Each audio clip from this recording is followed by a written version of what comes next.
To the right of the main altar of St. Peter's Basilica in the Vatican is the chapel of St. Volodymyr.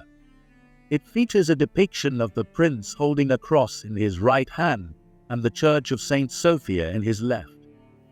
Volodymyr is honored as the great and equal to the apostles for his role in the Christianization of Kyivan Rus.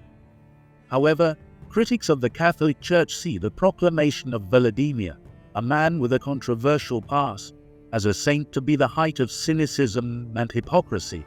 Indeed, how could someone who raped Princess Rognida of Polotsk in front of her parents and treacherously stabbed his own brother Yaropolk be proclaimed a saint?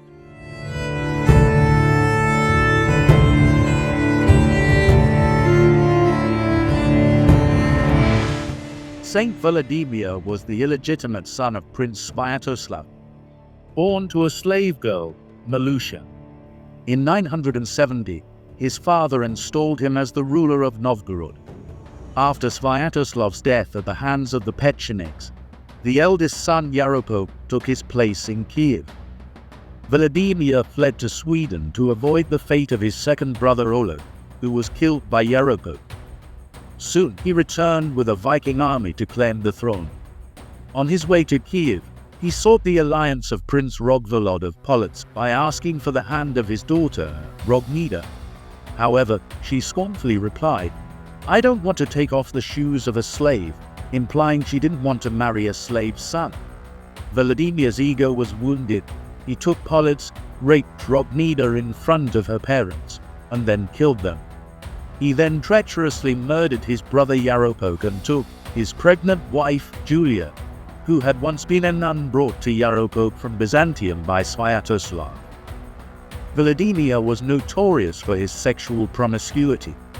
The Rus Primary Chronicle, written 150 years later, stated, "He was insatiable in fornication, bringing married women to himself and corrupting virgins. He had a large harem with hundreds of concubines." In exchange for military assistance to Emperor Basil II of Byzantium, Volodymyr sought the hand of his sister Princess Anna.